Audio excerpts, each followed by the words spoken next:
Donc, avec la plume, vous allez ajouter un point, n'importe où, clic, voilà. Une fois que vous avez cliqué avec la plume, vous repassez à l'outil flèche noire, donc vous avez un point isolé qui est là, qu'on peut bouger d'ailleurs, c'est pas un problème. Et alors on va grouper ce point avec le pétale. Donc il faut sélectionner à la fois le pétale et le point. Alors évidemment le point, une fois qu'il est désélectionné, je ne vois plus où il est, il faut que j'affiche en mode tracé, affichage tracé, voilà, pour arriver à le voir.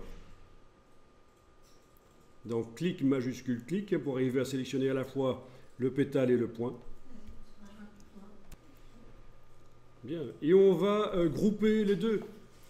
Menu objet, associé. Donc regardez la palette des calques, les deux objets vont aller dans un groupe dès qu'on fait objet associé. Voilà, ils sont dans un groupe. Jusque-là, vous suivez?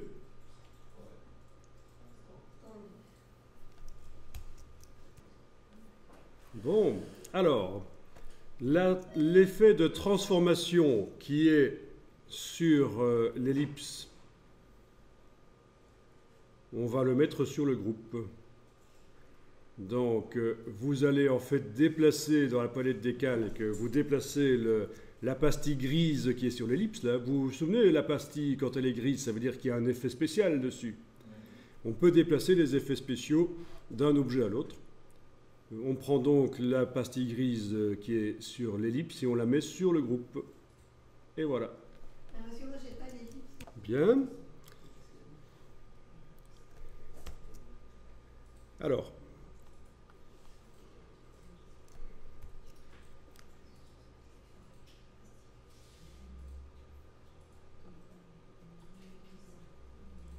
Oui, ok.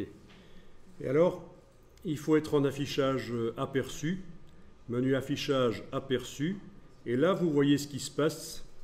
Vous voyez que le pétale se répète et suivant la position du point par rapport au pétale, on a un résultat différent.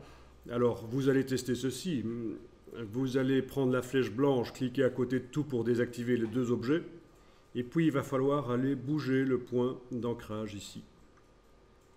Voilà, en le bougeant, vous arrivez à décider à quel point il y a de l'espace entre les répétitions. Vous comprenez le principe? C'est que on a une transformation sur un objet, sur deux objets en fait.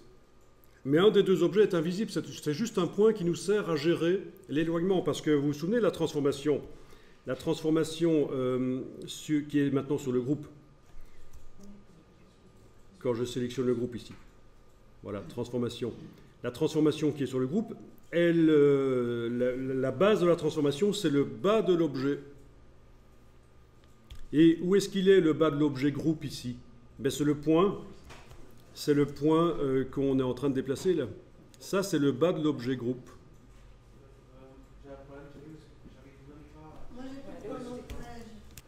Voilà, alors je ne sais pas pour quelle raison, sur votre ordinateur, avec votre carte graphique actuelle, parce que ça influence beaucoup, quand vous êtes en affichage par tracé, vous ne voyez pas, comme moi, la petite croix. Bon, il faut quand même essayer de la trouver. Une fois qu'il est sélectionné, on le voit, le point. Et avec donc la flèche blanche, vous pouvez le déplacer. Et donc l'idéal, c'est de le déplacer pour qu'il soit parfaitement sous l'ellipse en fait. Parce que si vous le mettez plutôt à gauche, ça donne un résultat bizarre. Ça décale un peu les répétitions, pourquoi pas. Si vous le mettez un peu à droite, voilà, vous obtenez des choses un peu bizarres. Mais bon, pourquoi pas?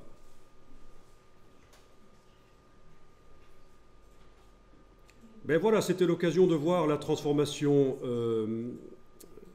avec copie multiple. Et ça n'a pas grand-chose à voir avec le début de l'exercice, le motif pixel, mais on fait deux exercices en un comme ça.